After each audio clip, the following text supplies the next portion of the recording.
Let's be honest, where the market ended in 2022 didn't seem the most encouraging. Well, that is depending on who you were listening to. Now that we're 1 month into 2023, how are things going?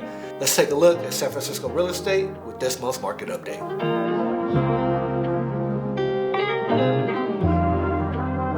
Welcome back to the channel. If this is your first time here, my name is Kevin Swanigan. I'm a local realtor here in San Francisco. On this channel, I post content about the real estate market and uncovering all there is to the wonderful city of San Francisco. If that's right up your alley, go ahead and hit that like button, subscribe, and make sure to hit the notification bell so you don't miss any future videos.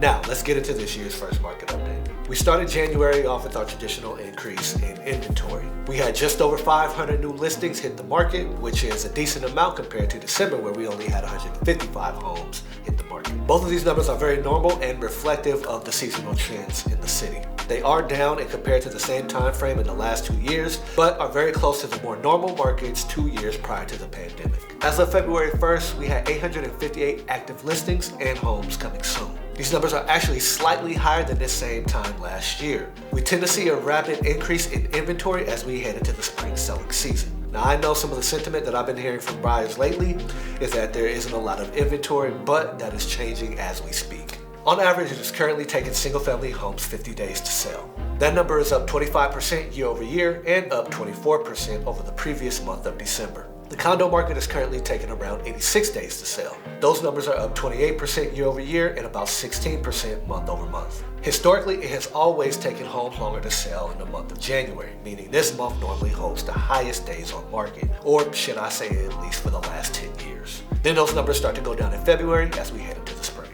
With the median sales price, we have seen these numbers continue on its gradual decrease ever since the summer of last year. And in January, that did not change. For single-family homes, the rolling 3-month median sales price, meaning the median sales price over the last 3 months combined, is down 16% year over year at $1.5 million. For the condo market, the rolling 3-month median sales price is down 9% year over year. What you see in this graph is specifically about 2-bedroom condos, but the trend is generally the same regardless of the bedroom count. In fact, we haven't seen the condo median this low since 2017. For the first time in a very long time, we saw the sales price versus the list price for single-family homes dip under 100% for a very brief moment, and is currently hovering around 1% above the list price. What this means is that single-family homes on average are selling for 1% more than what they are listed for. The condo market has continued to drop as well, falling to 93% of the list price. Yes, on average, condos are selling for 7% less than the list price. This percentage ratio has not been this low in the last decade.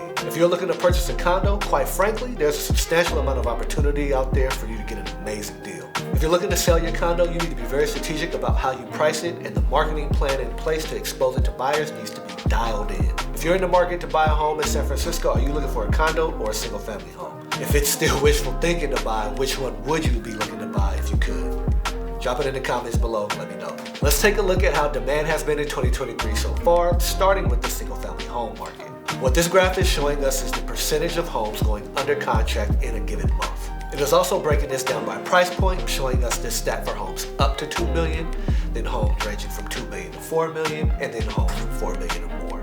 As we can see, aside from homes $4 million or more, the demand has been slightly higher this year than this same time last year. If things continue as trends suggest, then this demand should increase until it cools off in June. The condo market is in a similar situation where condos priced below $2 million are being absorbed at a slightly higher rate than the same time last year.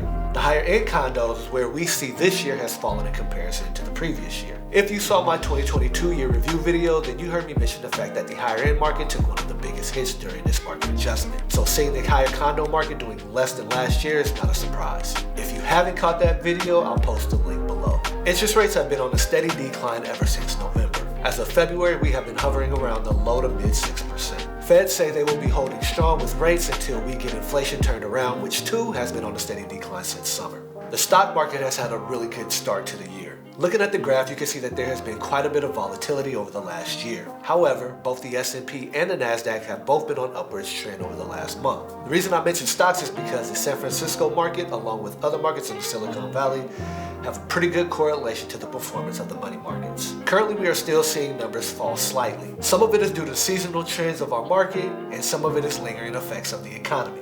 The data we don't get to see is the activity and the energy that is out there right now. Since the start of the year, buyer activity has definitely picked up. Open house traffic has been on the rise, which shows a lot of buyers are getting off of the fence and back into the house hunting games. We are also starting to see multiple offers beginning to happen. There was one home in particular recently that received 20 offers. The spring market is awakening, and February will be a telltale sign as to what's to come. I personally feel that this spring is going to be very active. Maybe not to the extent of the last couple of years, but a lot more than what we've seen over the last 6 months for sure. What do you think is going to happen? Do you think this spring will be just as active as last spring, or will numbers continue to decline? Drop your thoughts in the comments below.